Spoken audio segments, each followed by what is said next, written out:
Today I want to look at the subject of evolution. I want to look at, is evolution a scientific fact? Because if you look throughout America, tens of millions of people believe evolution is true, that it's valid, that it's accurate, because our educators in educational systems from middle school all the way up to college, up to great universities, teach that evolution is actually a fact and it is proven by science. So I want to look and see if science contradicts evolution, because if evolution is a scientific fact, it will not contradict any aspect of science. So the information that we have about evolution, I want us to gather that information and then the information of truth and reality from science and combine the two and see if we find any errors, see if we find any holes in it, because we need to take truth and we need to take the theory, because that's what evolution is. Evolution is a theory, it's a hypothesis, and merge the two and see if we find consistency there. Because evolution is a theory. It's not a objective reality. It's not objective truth. So we believe it to be true because we have people who tell us that's got 3 PhD degrees and that teach in colleges, and we have professors in high school that teach us that it's true, and we have textbooks that the government has sanctioned for our children to learn that evolution is a fact and is scientifically proven. So we're going to look at that today and just for about the next 20 or 30 minutes and see if that is true, see if that is valid, because one man said evolution is not even a decent explanation of the origin of life because it defies one of the laws of science, the law of biogenesis, which teaches that material must come from material, life must come from life. If you believe in evolution, you believe there was a Big Bang, and from that Big Bang came material, and from that material came human beings, or came the origin of life, and then from the origin of life came human beings. And so if you believe in the law of biogenesis, it says only life can come from life. Life cannot come from nothing. Something can't come from nothing. So if you look at the theory of evolution, right off the bat you can see that it contradicts science. And then you ask evolutionists, well, how did this happen? They say, well, there was a force or an energy that caused the bang. And then you say, well, where did the force come from? Where did the energy come from? They say, well, we don't know. It came from somewhere in the galaxy, somewhere in the cosmos. Well, where did the cosmos and the galaxy come from? If you keep tracing it back, they have no explanation. If something doesn't have an explanation, I'm going to tell you, I'm going to be critical of thinking about it, and I'm going to be investigating it myself to see if it's true. We think evolution is true because it seems like so many experts say it's true. So many teachers and so many doctors and scientists say that it's true, but there are literally thousands of doctors and scientists throughout the earth, throughout the world, in the fields of cosmology and astronomy and anthropology and geology and genetics and biochemistry and microbiology and paleontology that teach that evolution is not true. That Dr. Jonathan Wells is an example of this. He's a noted scientist in molecular and cell biology. He said this. He said, most of what science teachers have been telling students about evolution is wrong. Dr. Louis Bonheur, the director of the National Center of Scientific Research of France, said this. Now, this is amazing. Let me say his title again. He is the director of the National Center of Scientific Research of France. He said, evolution is a fairy tale for grown-ups. Isn't that amazing? How come we don't never hear about these men and what they think? We always hear about doctors and scientists who try to confirm evolution with science, who try to inject science into evolution to validate it, to make it true, to make it seem like it's scientific.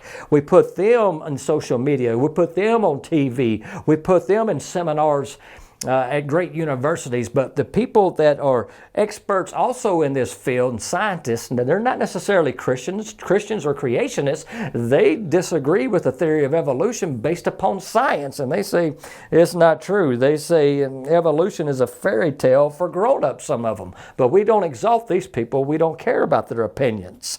And so we look at this and we should bring a balance to our thinking of not just what does this group say about evolution that are scientists, but what does this group also say, these great thinkers say, and these scientists and researchers say? What do they say about evolution? Because No one has ever observed evolution in a laboratory. Evolution has never been observed. Evolution has never, ever been genetically proven. It's never been scientifically proven. It's never had any science data or research that's validated it. It's never been observed in a laboratory. World-renowned scientist Stephen Jay Gould said this. He said, the problem with evolution is there is nothing to be observed or measured that can validate this theory. That's what the man said.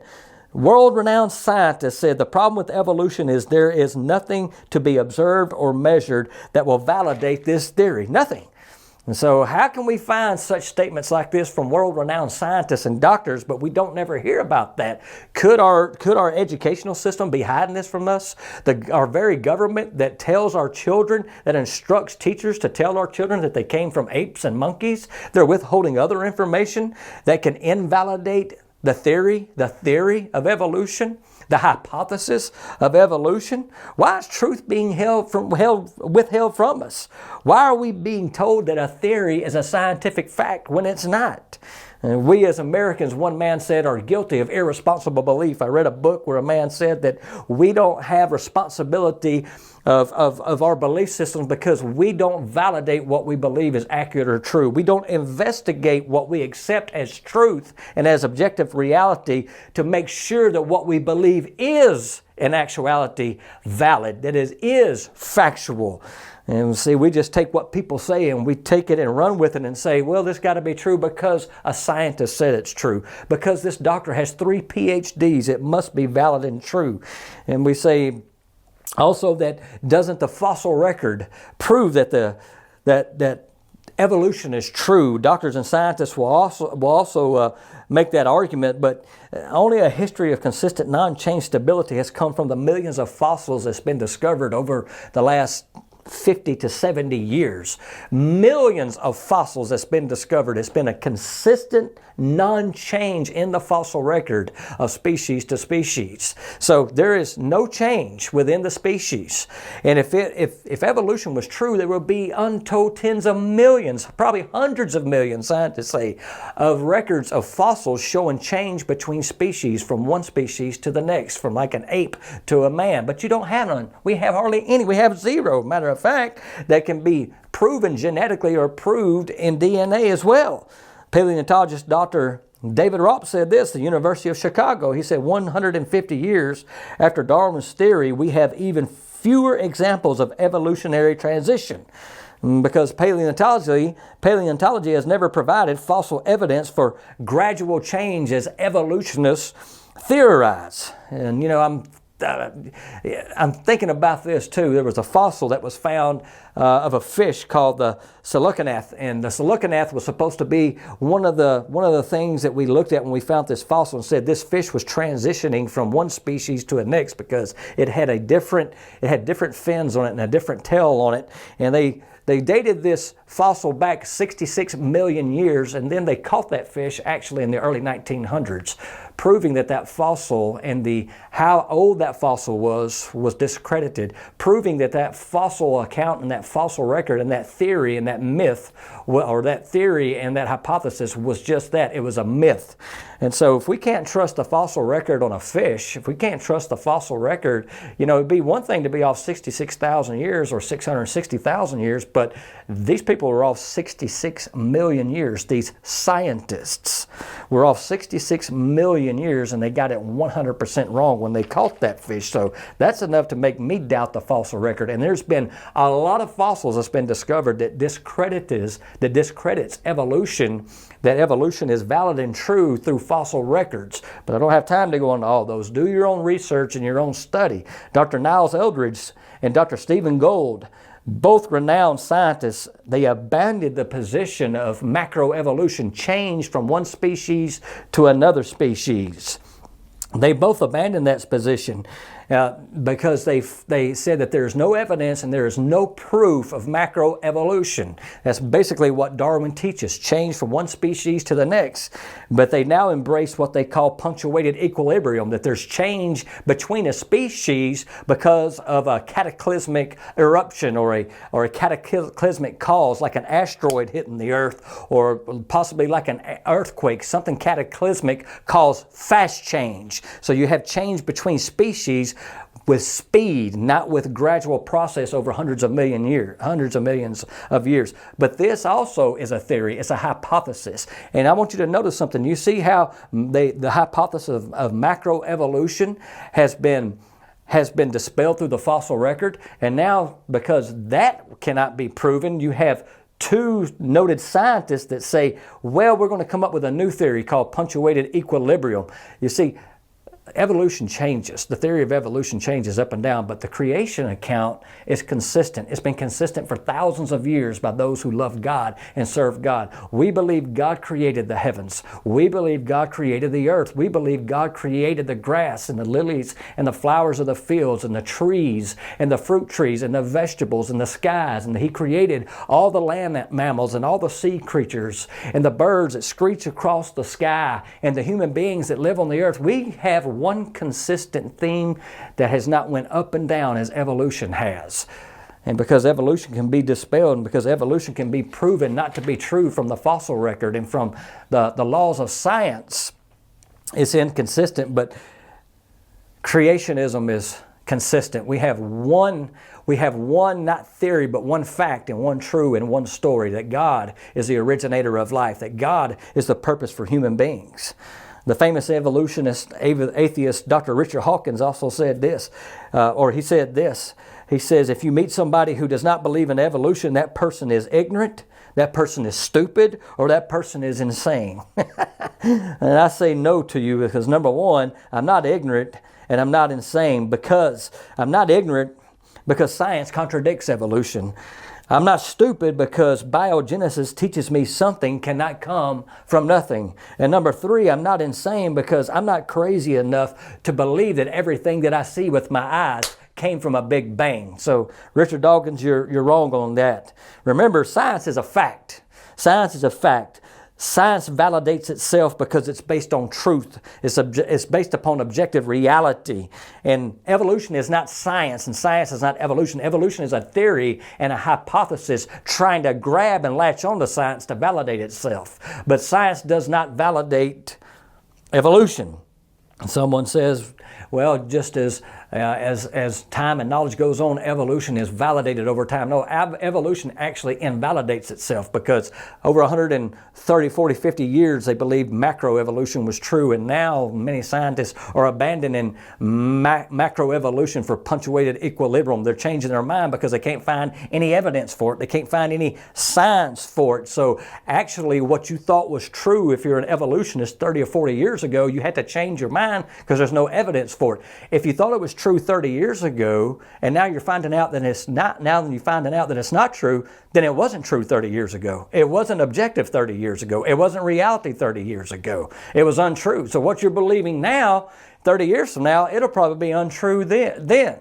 So again, I fall back on the creative order of God. I fall back on creation. God spoke and it came into existence. God has purpose for human beings. God has purpose for life. One consistent theme, unchanging, undeniable. Creationists have been consistent. The fact that evolutionists can't explain what is causing evolution also shows unreliability and inconsistency. Somebody says, well, I'm starting to believe this a little bit. I'm starting to think about it. You're causing me to think, but I still don't know about the creation account because it comes from the Bible. Doesn't the Bible contradict science? No. You look at physics and chemistry and biology, and the Bible never contradicts these things. You can look at the Genesis account of creation, the book of Genesis, and read it, and you can't find one thing in science that will contradict what the creative account is. You can't find anything in the Bible that has been changed. And people say, well, hasn't the Bible changed? Isn't it unreliable? Well, where is it unreliable and where has it been changed? And where does it contradict science? Don't take what somebody says about the Bible and believe it. Investigate it for yourself. You know, there's been a lot of scientists and there's been a lot of people who are researchers and doctors, people with big PhD degrees that studied the Bible to try to prove that it was wrong. Through the process, through believing in evolution, they said, well, we're going to read the Bible to make sure that what it says is true. And when they read the Bible and they read the creation account, they became believers in God because the Bible does not contradict science. And let me give you another example of the human body. The human body, to dispel evolution, the human body is comprised of 30 trillion cells, and the chance of one cell out of 30 trillion coming into existence by random chance, because evolution is random chance. The chance of one single cell coming into existence by random chance is 1 in 12 zeros. 1 in 12 zeros. And I'm going to put that on human terms because I can't do math to that level. I'm just not a good math person, but it's like winning the lottery by one person 10,000 times in one lifetime. In one lifetime. Isn't that mind-boggling? So we have to ask ourselves, are we investigating the facts? Are we challenging our own beliefs? Are we investigating what other scientists say and what they say about evolution and what they say about the human body and what they say about life, how it originated on Earth? Recently, 700 scientists with PhDs signed a declaration of scientific dissent from Darwinian evolution. They said, we don't believe in evolution. We don't believe it's true. They're not necessarily embracing Christianity, okay? But they're saying evolution cannot be true based upon science. And they signed a declarative letter saying, we dissent, we rebel, we come against it because of there's no scientific data to validate it. There's no evidence to validate it. You know, I'm reminded of a doctor, Dr. Ming Wang, who holds a doctorate from Harvard in laser physics, and he's one of the top laser eye surgeons in the world. And he says this. He says, I can attest to the fact that it is impossible for natural selection to form the intricacies of the eye. He said it's impossible for evolution to create the human eye, for the process of evolution to make the eye come about, because the tiny retina alone has 130 million cells. 6 million of those cells identify 8 million different variations in colors. He says it's impossible for the evolution to produce for the eye to evolve over time, because 5% of an eye cannot see, 10% of an eye can't see. The eye has to be 100% developed to have vision. And if you're an animal going throughout time, 100 million years ago, 50 million years ago, and you can't see, how are you going to live? How are you going to function? So we see that these great scientists and these great thinkers, another one, their testimonies, like Dr. Henry Schaefer, these great scientists and thinkers, one of the most cited chemists in the world, said this. He says, I'm skeptical of the claims for the ability of random mutation and natural selection to account for the complexity of life. He says, I'm skeptical of it. He says, I don't know if it can be true because of DNA. The DNA of the human body can fill the Grand Canyon of one human being 40 times, side to side, top to bottom. 40 times, just one person. And DNA is one of the greatest discoveries ever in science, ever discovered in modern times. And DNA has never proven, there's never been any DNA that shows that there is a change from one species to another species genetically. It's never been proven. It can't happen. As a matter of fact, DNA shows that it can't happen. But there's never been a discovery of DNA to validate that in evolution, in the animal account, in the animal life. And so how do we come to our convictions? How do we come to our beliefs in evolutions when there's a lot of evidence mounting up that it's not true? How do we object to all these thousands of men that teach and believe that evolution cannot be proved by science and that it's a mathematical and scientific impossibility? How do we reject that? How do we oppose that? Because the other people that believe in evolution, they're elevated, they're exalted in our society. And so this brings me to my last two observations about evolution. How could we come through random chance? How can we be a product of evolution? I want to touch on these two things right quick. How can we believe that evolution is true, and how can we have come through an evolutionary process, we as human beings, if we have feelings, if we have emotions, if we have thoughts, if we have the ability to fall in love, we want family, we want relationships with each other, we laugh, we feel emotion, we feel joy, we feel peace, and then we feel sadness when somebody dies. We mourn, we see injustice, we get angry, we have emotion, we have passion, we set goals, we want to fulfill those goals. Where does this life come from? Where does a sense of accomplishment when we set a goal and fulfill it? Where does all this self-consciousness come from? Where does it come from? Did it come from energy that caused an explosion? Then an explosion brought material, then the material evolved into life? Is that the explanation from it? Where does all these functions and feelings that come from the human nature, where do they come from? Well, let's see what the experts say, the evolutionists. Dr. Steve Pinker, a Harvard psychologist and friend of Richard Dawkins, explains it like this. He says, all we know about consciousness is that it has something. When he's speaking of consciousness, he's speaking of the things I just said: love, peace, joy, fulfillment, happiness, relationships. He says, all we know about consciousness is that it has something to do with the head and not the foot. What? What? I mean, seriously, he says, all we know about consciousness is that it has something to do with the head and not the foot. And that's his explanation of consciousness. That's what we're believing about what doctors and scientists who are evolutionists, that's their explanation of that.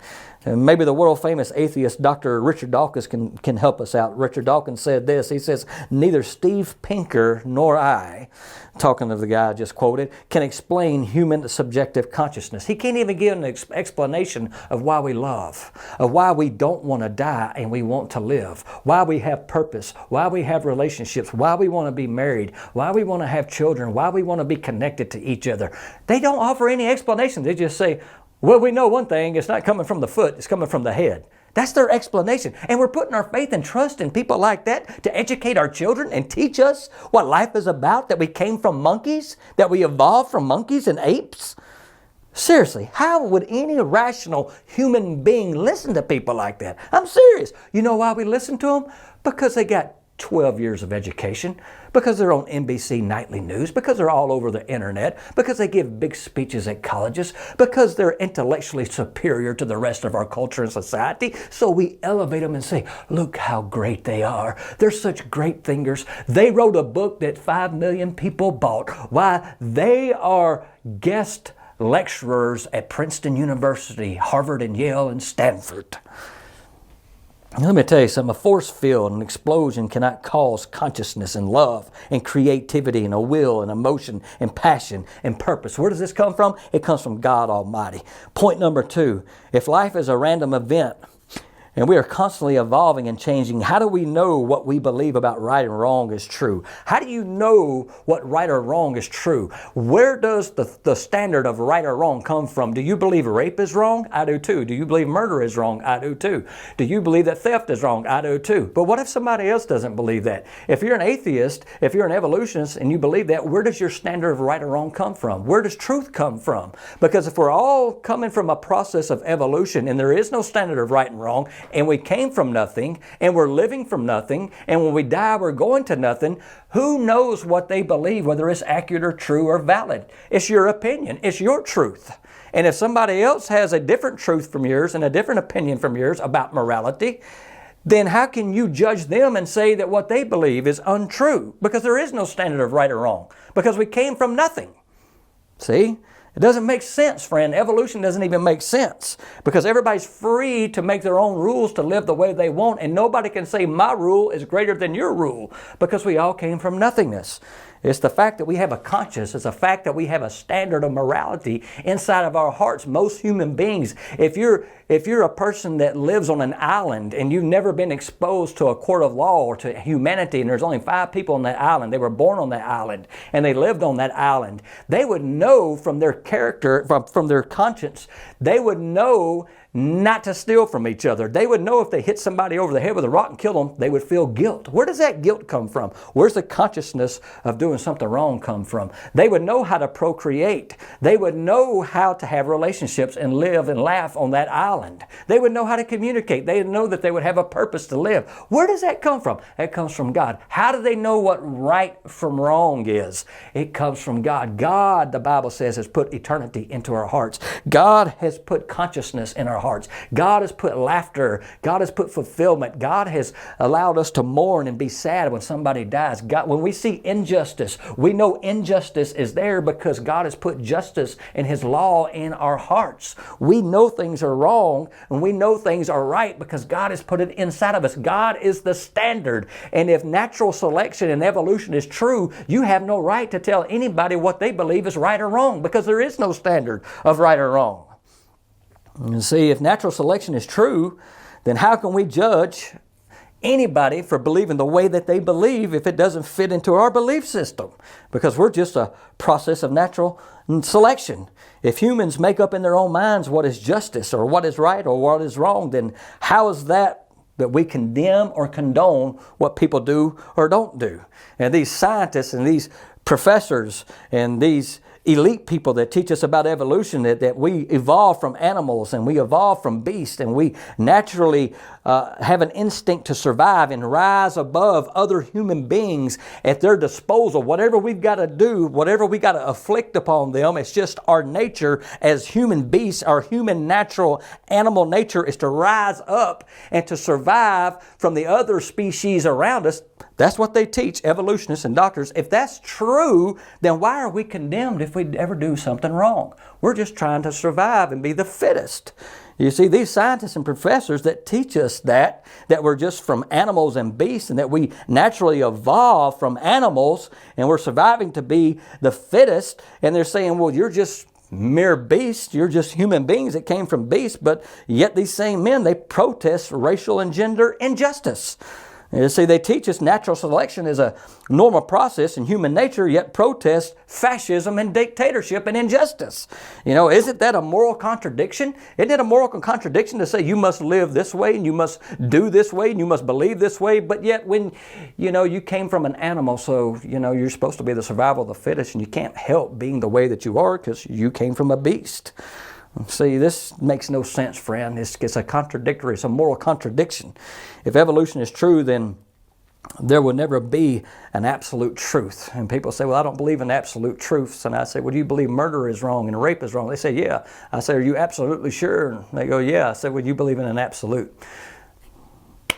Case closed. Let me bring an answer to all this chaos and bring this to an end. God made mankind in His image, my friend. God made us in His image. God made us with a mind, with an emotion, and with a will. We have a will. We can do with what we want with our life. We can treat each other the way we want. God gave us intellect. We have imagination. We can think. We can believe a certain way. We can live a certain way. We have emotions we can feel. That's kind of like what God says, when I made man in my image. When God made human beings in His image, He gave us the ability to think, to be creative, to have purpose, to have destiny. And think of what atheism believes. Life is meaningless and it's purposeless. You came from nothing and you are living for nothing. And when you die, you go to nothing. And living for nothing and dying and going to nothing doesn't make any sense, my friend. That makes no sense. We have a beginning, we have a purpose, we have an end. Life only has meaning and purpose because of God. In the absence of God, we are just floating objects of material that floats around for nothingness. And I keep saying this, and you may get tired of hearing it, but repetition is the best teacher. You cannot come from nothing and live from nothing and go from nothing and have purpose in life. Life has no purpose and it has no meaning outside of God. And the reason some of us have not found God, listen to me, and have not found divine truth of God is because we aren't looking and searching for God. We love ourselves and we love our interpretation of life because we reject God. We don't want to behold God. We don't want to seek God. We don't want to acknowledge God because we want to live the way we want to live. We want to live for money and greed and sex and fame and power and ourselves, and we want to live for the temporary treasures of this earth instead of living for the eternal life of God. And the evidence is The evidence is found in the way that we live. The evidence is found for this conclusion is found in the way that the human passion and nature is. We naturally don't want to serve God. We want to serve ourselves, but God calls us to Himself. God says, I am the way, the truth, and the life, and people must discover truth. They must discover purpose. They must discover what the meaning of life is only through God. You can't find it in evolution. If you believe evolution is true, then you have no purpose. You have no valid reason to even be here, and you can live the way you want to. How are you going to be guilty of doing anything wrong if there isn't an absolute truth? How can you find a purpose in life when you don't even know what purpose is? Your interpretation of purpose may be wrong because there is really no interpretation of purpose, or there is no standard of purpose outside of God.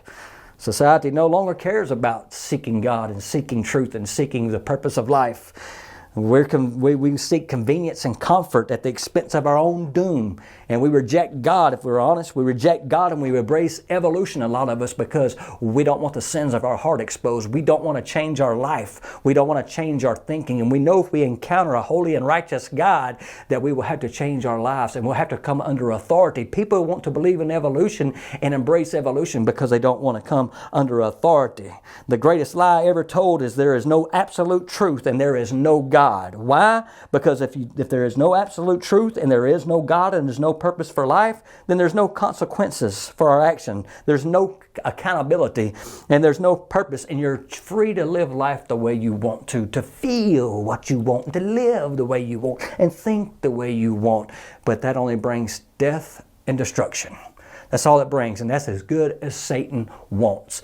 The greatest lie that's ever told is that there is no God, and there is no purpose, and that there is no absolute truth. If Satan can convince you that there is no God, he's got you already. I'm going to end with this quote.